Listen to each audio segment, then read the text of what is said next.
I'm a little early, but it's always good to catch up with ESPN's Seth Greenberg, kind enough to join us for a couple moments to recap the NBA draft. Seth, how you been, pal? Life is good. A middle-member guest golf tournament, but, I've got to make time for you guys. Well, we appreciate it. Yeah. Hey, listen, we're whatever it takes. Yeah, exactly, right? Exactly. So, we saw that last night with some teams. All right, let's start with our in our backyard with the 76ers for a moment. Listen, I'm of the belief where there's nothing wrong with getting excited about the future of a team. However, no doubt, I still think you have to be cautious when you talk about guys like Embiid and Simmons, the injury history. We haven't seen Simmons play an NBA second. Markelle Fultz, the same thing. Could be a nice player in reality, just 19 years of age. You got to take time to get acclimated to the NBA game. I know how the NBA is set up. I don't know where you fall in line with this. I never liked the idea of tanking and putting a poor product on the field, on the floor on purpose, because I think there's something to be said about that losing culture. Now you see them go from 10 wins to 28 wins plus 18. They're hoping you get a healthy Embiid, Simmons, and Fultz. Where are the Sixers right now? When you look at the state of the 76ers, where are they right now in your estimation? Look, they got a chance. Embiid's the guy. I mean, if Embiid can stay healthy, man, that dude is a difference maker. I mean, he's a genetic freak. His skill, his size, his length, his quickness, his energy, his passion. And then Simmons is an incredible passer. Not a good passer. He's an incredible passer. He's got good size. He doesn't shoot it, doesn't have a scorer's mentality, but he's really special. And Fultz, I was talking to Jim Boeheim yesterday, who had Fultz in USA Basketball, and Jim, he's in love with Fultz. He thinks his size is his strength, his versatility offensively, his ability to play through contact. He's a huge fan of Fultz. Now, having said that, who would you rather have? Would you rather have Karl Anthony Towns, Wiggins, and Jimmy Butler? Or would you rather have those three guys? Wow. You have to make me think on that one. I'd have to go with Minnesota because of the track record. And I'm scared. I'm worried Embiid's injury history. I know small sampling size. Towns, now, wait a minute. Karl Anthony Towns has got, he's incredible. Oh, no, I go for back-to-back seasons. I know. I go that route. Here's my thing. What you're missing is the guy in the locker. You got Jimmy Butler, who played for Thibs, who understood when the change was made. Everyone's like, Fred Hoiberg's going to be a great players coach and this and that. Now Jimmy Butler's saying, wait a second, we need to get back to our culture. We need to get back to playing defense. We need to learn how to prepare for games. We need to. Well, how about that message in the locker room with a young, talented Andrew Wiggins and a very, very talented Karl Anthony Towns? You put Justin Patton on top of that as potential runner, jumper, shot blocker. Pretty good. I do think the Sixers' second pick, Bolden, has a chance because he can make shots, but they're so young. Yep. And then the international kids, you're like, to draft and stash. You did all that stuff to draft a bunch of guys that are what I call the Riddler, big question mark. Yep. I don't know.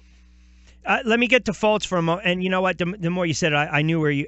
Now I understand where you were going on that one. Listen, is it fair to start to look at a player and see what they did in college as far as wins and losses, right? Washington finished 9-22, 2-16 in conference play. I know they were 9-9 at one point during the season. I know the kid had a stretch where high volume score, 30-plus points. Is it fair to put that on a kid and say, well, there's some question marks because of leadership? Defensively, I think there might be some question marks, but what's your thoughts on that? Well, he should be a good defender because he's big, he's strong, he's physical, he's got good quickness, he's got some toughness. And Mike Jones, his high school coach, who's a dear friend of mine, he's a really good defensive coach. Look, I don't think it's a deal breaker, but you gotta ask and evaluate. Let's face it. You're talking about they beat Long Beach State, Cal Poly, Seattle, Western Michigan, lost TCU twice at home, and they only had 2 league wins. Here's my thing. Who's going to coach that locker room? Who's going to be the guy in the Sixers locker room that's going to coach that locker room? A coach can't coach his locker room and coach his team. You need that veteran leadership. So you need someone in that locker room, and that, I think, is the focal point of Brent Colangelo's. Right? Who can we find to basically usher? Look, Timberwolves have it. And I think Boston got what they needed. Boston didn't need a guy like Fultz because the ball's going to be in Isaiah Thomas's hands. And Avery Bradley played really well in the playoffs, and Crowder's got a little toughness to him. So they didn't need Jackson, and they didn't need Fultz. What they needed is a guy that could go get 20. They got the guy they needed. So in a lot of ways, it was a win-win for all the teams involved. One more on the Sixers, and then we'll move on. Do you have any concerns when you have 2 back-to-back #1 draft picks, when you have young guys, when you have strong personalities, obviously, in there with a budding star? You like to think in Embiid, you got Simmons, the playmaker, and then a 19-year-old in Fultz who already said, look, I'm going to come in, we're going to start winning as soon as I play. Is there any concern where, young guys, man, that ego starts to come into play a little bit? No, I think Brett Brown's done a great job. I think I don't think that. I do wonder. Like, here's the deal: at the end of the season, Ben Simmons, I didn't say he tanked, but they had issues at LSU. I'm a big Ben Simmons fan. I think he's Magic-esque in terms of his vision, but no, I think that's a little bit of an overreaction. Okay, fair enough. I think the biggest thing is, all right, like you said, you tanked for so long, 4 straight years. Eventually, you got to win some games. Yeah, I agree. And the pressure changes.